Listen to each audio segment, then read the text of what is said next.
IBN 7 बना तीसरा सबसे ज्यादा देखा जाने वाला हिंदी न्यूज चैनल। IBN 7 हौसला है। नमस्कार, आपके साथ मैं हूं तेजस्वी चंडोक नैयर। आप देख रहे हैं सारा देश 100 खबरें। नमस्कार, और मैं हूं आपके साथ हिमानी नथानी। हम आपके लिए हमेशा लेकर आते हैं एक ऐसा शो जिसमें होती हैं देश भर की 100 बड़ी खबरें। तो आइए शुरुआत करते हैं सफर की। आम आदमी पार्टी संयोजक अरविंद केजरीवाल के दिल्ली लौटने के साथ ही पार्टी में पैदा हुई दरार को भरने की कोशिश शुरू हो गई है। देर रात करीब 2.5 घंटे तक योगेंद्र यादव के घर बैठक चली, जिसमें संजय सिंह, कुमार विश्वास और आशुतोष मौजूद थे। बैठक खत्म होने के बाद पीएसी से निकाले गए योगेंद्र यादव ने बताया कि आगे भी पार्टी नेताओं के साथ बातचीत जारी रहेगी। उधर पार्टी नेता संजय सिंह ने कहा कि पिछले दिनों हुए विवाद से पार्टी चिंतित है और इसी को लेकर बातचीत की शुरुआत भी हुई। इससे पहले सीएम अरविंद केजरीवाल के दिल्ली लौटने के बाद आज आम आदमी पार्टी के नेता संजय सिंह ने उनसे मुलाकात की। मुलाकात के बाद उन्होंने बताया कि इसमें राजनीतिक मुद्दों पर कोई बातचीत नहीं हुई। आपको बता दें कि अरविंद केजरीवाल बेंगलुरु में शुगर और खांसी का इलाज कराने गए हुए थे। केजरीवाल ने यह भी कहा कि उनकी सेहत में काफी सुधार है और वो दिल्ली में काम करने के लिए काफी उत्साहित हैं। उधर आम आदमी पार्टी की पीएसी से निकाले गए प्रशांत भूषण ने कहा है कि वो केजरीवाल से मिलकर पूरे मसले पर बात करना चाहते हैं। रात में हुई बैठक के बाद ये संभावना जताई जा रही है कि आज प्रशांत केजरीवाल से मुलाकात कर सकते हैं। एक मानहानि के मामले में आज दिल्ली के मुख्यमंत्री अरविंद केजरीवाल, डिप्टी मुख्यमंत्री सीएम मनीष सिसोदिया और आम आदमी पार्टी नेता योगेंद्र यादव की दिल्ली की कड़कड़ुमा कोर्ट में पेशी है। आज अदालत को इन तीनों के खिलाफ आरोप तय करने हैं। कोर्ट ने पिछले साल 6 जून को हुई सुनवाई में आज के दिन तीनों नेताओं को हाजिर होने का आदेश दिया था। आपको बता दें कि तीनों नेता फिलहाल इसी मामले में जमानत पर है। आम आदमी पार्टी नेता कुमार विश्वास को पार्टी के पूर्व विधायक राजेश गर्ग ने मानहानि का कानूनी नोटिस भेजा है। लीगल नोटिस में गर्ग ने कुमार विश्वास से कहा कि वो 15 दिन के भीतर बिना शर्त की माफी मांगे। गर्ग ने अरविंद केजरीवाल की बातचीत रिकॉर्ड की थी, जो कुछ दिन पहले ही लीक हुई थी। आम आदमी पार्टी ने इस मामले में राजेश गर्ग को पार्टी विरोधी गतिविधियों में शामिल होने की वजह से पार्टी से निकाल दिया। उनकी प्राथमिक सदस्यता रद्द कर दी गई।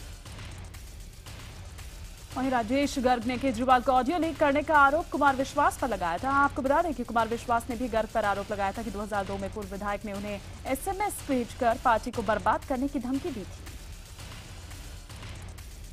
भूमि अधिग्रहण बिल के खिलाफ कांग्रेस समेत 10 पार्टियां मंगलवार को भी प्रदर्शन करेंगी। प्रदर्शन में कांग्रेस के अलावा समाजवादी पार्टी, तृणमूल कांग्रेस और लेफ्ट दल शामिल हैं।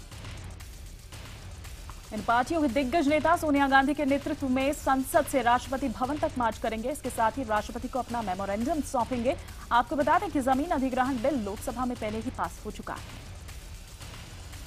रविवार को भी लैंड बिल के विरोध में कांग्रेस कार्यकर्ताओं ने जंतर मंतर से संसद तक मार्च किया। रास्ते में पुलिस ने उनका रास्ता रोका, जिस पर दोनों के बीच जमकर झड़प हुई। पुलिस ने कांग्रेसी कार्यकर्ताओं को रोकने के लिए उन पर लाठीचार्ज किया और पानी की बौछारें छोड़ी। पुलिस की कार्रवाई में कई कांग्रेसी कार्यकर्ता घायल हुए हैं। छत्तीसगढ़ की राजधानी रायपुर में भी कांग्रेस ने भूमि अधिग्रहण कानून को लेकर जोरदार प्रदर्शन किया। प्रदर्शन के दौरान ही कार्यकर्ताओं को रोक रही पुलिस से जमकर झड़प हुई। कांग्रेस उपाध्यक्ष राहुल गांधी की जासूसी के आरोप पर कांग्रेस ने संसद के दोनों सदनों में जमकर बवाल किया। कांग्रेस के साथ ही जेडीयू और समाजवादी पार्टी ने भी संसद में इस मुद्दे को उठाया। कांग्रेस ने सरकार पर आरोप लगाते हुए कहा कि ये निजता का मजाक उड़ाने जैसा है। सरकार की तरफ से जवाब देने के लिए खड़े हुए वित्त मंत्री अरुण जेटली ने जासूसी की खबरों को सिरे से नकार दिया। जेटली ने कहा कि जासूसी चुपके से कराई जाती है, किसी के घर जाकर उनके मातहतों से सवाल नहीं पूछे जाते। सदन में वित्त मंत्री ने उन सभी नेताओं के नाम गिनाए जिनकी जानकारी सुरक्षा को लेकर बनाए गए प्रोफार्मा के तहत जुटाई गई। जासूसी कांड पर गृह राज्य मंत्री किरण रिजिजू को दिल्ली पुलिस के कमिश्नर बस्सी ने ब्यौरा दिया। बस्सी ने कहा कि ये बहुत ही सामान्य मामला है। संसद के बाहर भी राहुल गांधी की जासूसी कराए जाने के आरोप पर विपक्षी दल सरकार पर हमलावर रहे। कांग्रेस का यह कहना है कि इसके पीछे कोई रणनीति काम कर रही है। बीजेपी का कहना है कि कांग्रेस अध्यक्ष सोनिया गांधी के बारे में भी जानकारी जुटाई गई, लेकिन कांग्रेस को सिर्फ राहुल पर एतराज है। शरद यादव की दक्षिण भारतीय महिलाओं के रंग को लेकर दिए गए बयान पर संसद में जमकर हंगामा हुआ। राज्यसभा में महिला सांसदों ने सख्त विरोध दर्ज कराते हुए शरद यादव से माफी की मांग की। केंद्रीय मंत्री स्मृति ईरानी ने कड़ा विरोध दर्ज कराते हुए कहा कि देश देख रहा है कि शरद अपनी कही पर माफी नहीं मांग रहे हैं। बीएसपी अध्यक्ष मायावती ने भी बयान का विरोध किया। केंद्रीय मंत्री रवि रविशंकर प्रसाद ने भी शरद यादव के बयान की निंदा की। जेडीयू नेता केसी त्यागी ने शरद यादव का बचाव तो किया, लेकिन बयान को गलत बताया। तमाम नेताओं के पुरजोर विरोध के बावजूद शरद यादव वहीं खड़े होकर पूरे सदन को चुनौती देते रहे और वो इस मसले पर बहस के लिए भी तैयार रहे। शरद यादव ने सबसे पहले IBN 7 से कहा कि उनका बयान पूरी तरह से सच है और वो उससे पीछे नहीं हटेंगे और वो चाहते हैं कि इस मुद्दे पर पूरे देश में बहस हो। देश के VVIP के लिए हेलीकॉप्टर खरीद में हुए घोटाले में IBN नेटवर्क ने नया खुलासा किया है। सूत्रों के जरिए इस घोटाले के किंगपिन माने जा रहे क्रिश्चियन मिशेल ने एयर मार्शल नैयर और उनके परिवार को विदेश की सैर की व्यवस्था की थी। सूत्रों से ये पता चला है कि मिशेल ने गौतम नैयर के रिटायर होने के बाद कई देशों में यात्रा के लिए करीब 56 लाख रुपए की हवाई टिकट की भी व्यवस्था की थी। सूत्रों के मुताबिक 2010 से 13 की बीच की गई यात्राओं में गौतम नैयर का परिवार भी उनके साथ था। ये भी बताया जा रहा है कि क्रिश्चियन मिशेल ने कई भारतीय आला अफसरों और एयरफोर्स के अधिकारियों की हवाई यात्रा पर पैसा पानी की तरह बहाया और करीब 4 करोड़ रुपए खर्च किए। संघ अब जाति मुक्त समाज की नई सोच के साथ हिंदुत्व के एजेंडे को आगे बढ़ाने का काम करेगी। सूत्रों के मुताबिक इसके जरिए उन लोगों को हिंदू धर्म में लाने की योजना है जो दूसरा धर्म अपना चुके हैं। RSS जातियों में भेदभाव मिटाने के लिए एक गांव में एक कुआं, एक मंदिर और एक शमशान की अवधारणा पर काम करेगी।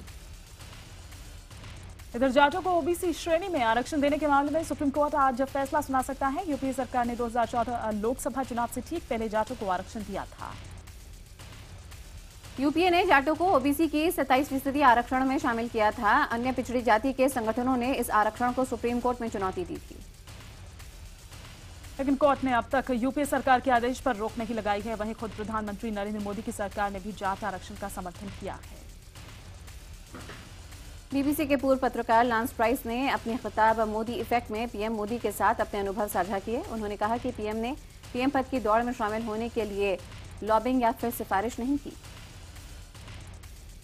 किताब के मुताबिक PM ने यह दावा किया कि चुनाव में बीजेपी की जीत इसलिए हुई क्योंकि वो देश की उम्मीद बन गए थे, जबकि संघ प्रमुख मोहन भागवत और आडवाणी ने कहा था कि मोदी की जीत लोगों में बदलाव लाने की इच्छा का नतीजा थी।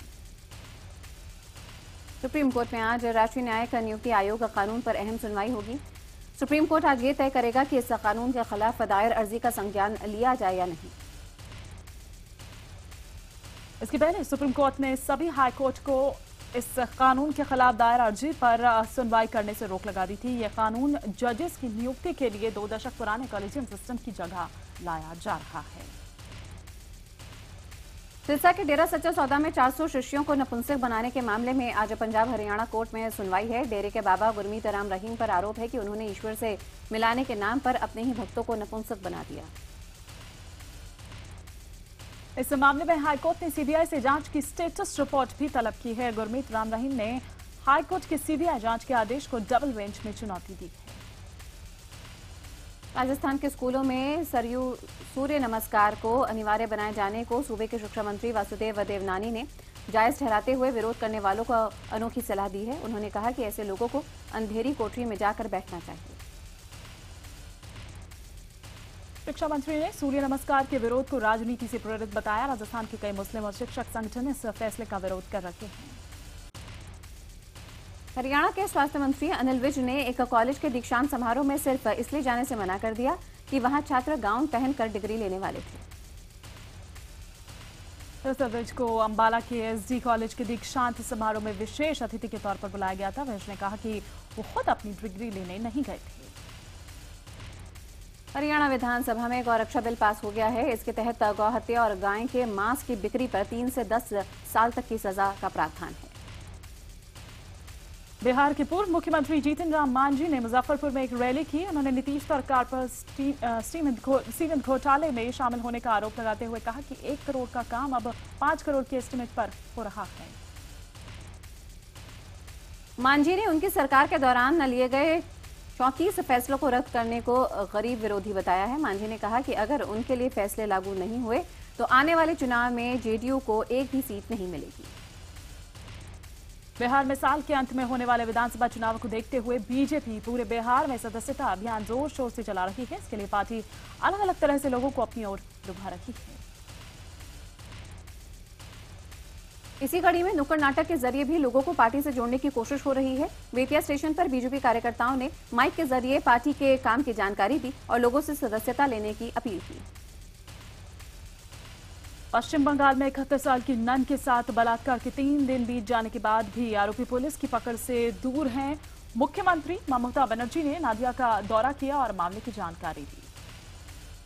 पीड़ित नन से मिलने के लिए नदिया जिले के रानाघाट पहुंची सीएम को लोगों के जबरदस्त विरोध का सामना करना पड़ा। स्थानीय लोगों और प्रदर्शनकारी छात्रों ने ममता बनर्जी का काफिला रोक दिया और दोषियों की गिरफ्तारी की मांग की।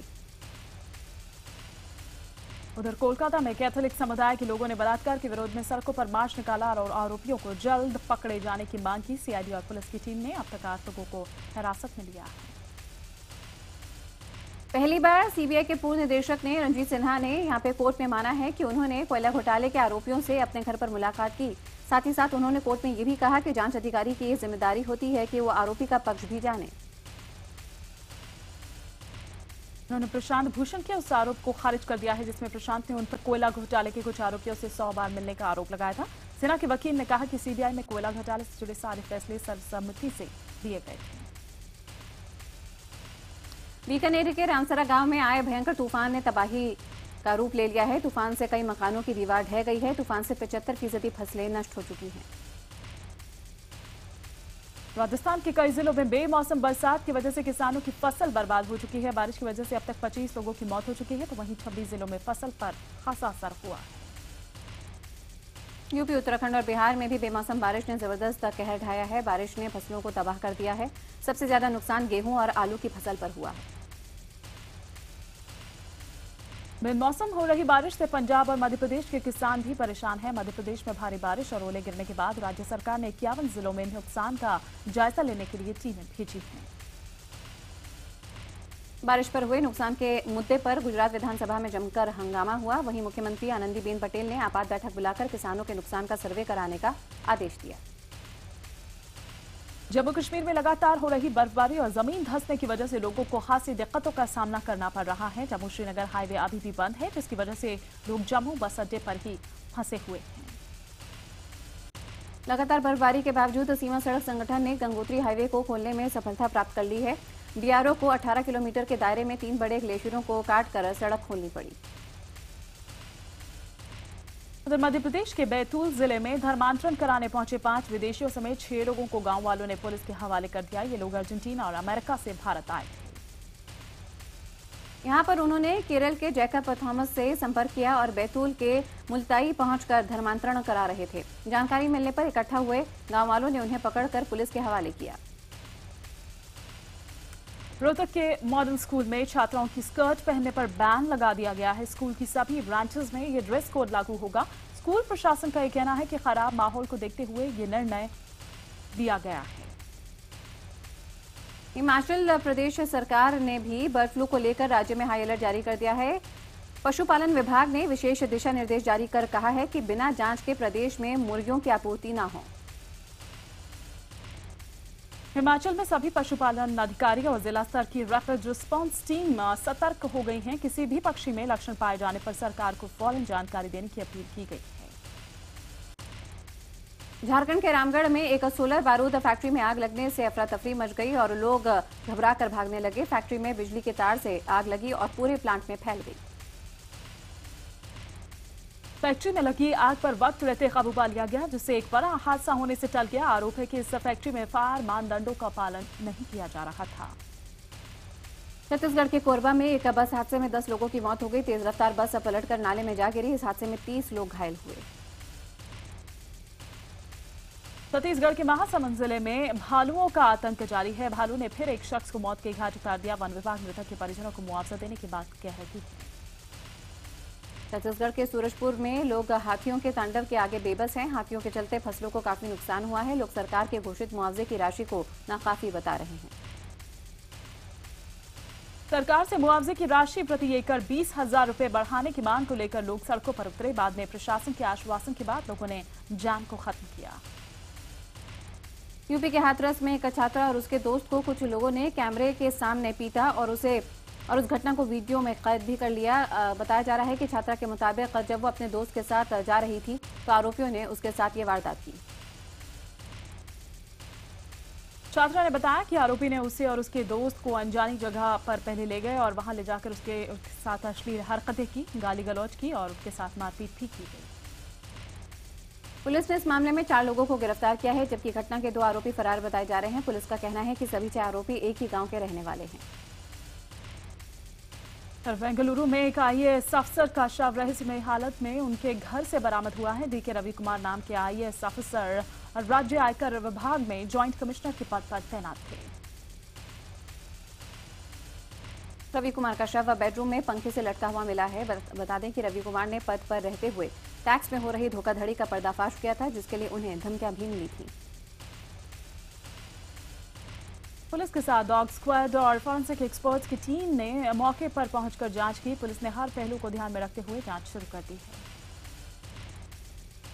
झारखंड के गिरिडीह में एक शिक्षक पर छठी की 3 छात्राओं से अश्लील हरकत करने का आरोप है। टीचर के खिलाफ मुकदमा दर्ज कर पुलिस ने छानबीन शुरू कर दी है। आरोप है कि शिक्षक कई महीनों से छात्राओं के साथ अश्लील हरकत कर रहा था। मुकदमा दर्ज होने के बाद से आरोपी फरार है।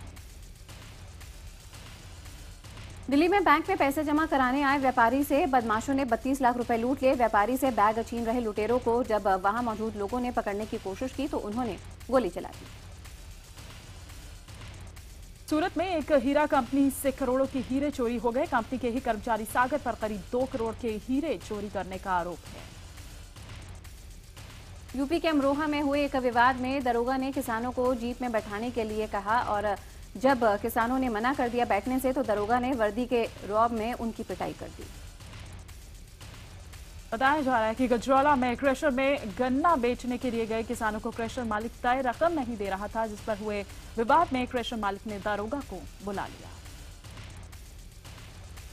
ब्रेक के बाद एक बार फिर से आप सभी का स्वागत है। आप हैं हिमानी और तेजस्वी के साथ और आइए अब इस सफर को आगे बढ़ाते हुए कुछ और खबरों पर एक नजर डालें। यूपी सरकार पर आरोपों से घिरे यादव सिंह को बचाने का आरोप है। आरोप है कि यादव सिंह के खिलाफ भारत सरकार ने सीबीआई जांच की सिफारिश करते हुए चिट्ठी लिखी थी, जिसे दबा दिया गया। बताया जा रहा है कि वित्त मंत्रालय ने यह चिट्ठी यूपी के मुख्य सचिव आलोक रंजन को लिखी थी, जिस पर तत्काल लिखा था, लेकिन वहीं सीएम अखिलेश ने सीबीआई जांच को गैर जरूरी बताया। यादव सिंह के खिलाफ सीबीआई जांच को लेकर हाईकोर्ट की लखनऊ बेंच में याचिका भी दायर की गई थी। सुनवाई के दौरान कोर्ट ने सभी दस्तावेज सौंपने के लिए कहा था, तब भी यूपी सरकार ने चिट्ठी नहीं सौंपी। अब नूतन ठाकर ने यह चिट्ठी अदालत को सौंप दी है इस मांग के साथ कि यादव सिंह के खिलाफ सीबीआई जांच के आदेश दिए जाएं। इस मामले की सुनवाई 23 मार्च को होगी। भोपाल जिला अदालत ने भोपाल गैस हादसे में सुनवाई हुई, लेकिन डाउ केमिकल्स कंपनी की तरफ से कोई भी पेश नहीं हुआ। हालांकि सीबीआई ने कोर्ट के वॉरेन एंडरसन की मौत की जानकारी दी। यूपी के बिजनौर में 3 युवकों ने 12वीं की छात्रा के साथ गैंगरेप किया और बाद में लड़की को सड़क पर छोड़कर फरार हो गए। पुलिस ने तीनों आरोपियों के खिलाफ मुकदमा दर्ज कर लिया। मुंबई में काला साया बनकर मंडराने वाला कातिल पुलिस की अब गिरफ्त में। फिल्मों में सेंसरशिप के मुद्दे पर प्रोड्यूसर गिल्ड ने सूचना प्रसारण राज्य मंत्री राज्यवर्धन सिंह राठौर से मुलाकात की। मुंबई फिल्म सिटी के दरवाजे अब आम लोगों के लिए खोल दिए गए हैं। अब यहां लोग टिकट लेकर फिल्म सिटी घूम सकते हैं। दरिया मुरुगदौस की अगली फिल्म के लिए सोनाक्षी सिन्हा और रजनीकांत को साइन कर दिया गया है। फिल्म द लवर से बिपाशा बासु ने हॉलीवुड फिल्मों में अपना डेब्यू किया है। फिल्म अमेरिका में वीओडी और आईट्यून समेत कुछ थिएटर्स में रिलीज हुई। विशाल भारद्वाज की फिल्म हैदर की स्क्रीनिंग 7वें लंदन एशियन फिल्म फेस्टिवल में की जाएगी। लारा दत्ता और अक्षय कुमार फिर से साथ काम करेंगे। खबर है कि प्रभुदेवा के निर्देशन में बन रही फिल्म सिंग इज ब्लिंग में दोनों साथ नजर आएंगे। सनी लियोनी और राम कपूर की सेक्स कॉमेडी फिल्म कुछ कुछ लोचा है के लिए एवलिन शर्मा को भी सेकंड लीड रोल के लिए साइन कर लिया गया है। सनी लियोनी की फिल्म एक पहेली लीला का ट्रेलर 1 करोड़ 20 लाख बार देखा जा चुका है। उमेश शुक्ला की फिल्म 1 Not 2 Not Out इस साल शुरू नहीं हो पाएगी। सारा देश 100 खबरों में फिलहाल इतना ही, लेकिन आप देखते रहिए IBN 7।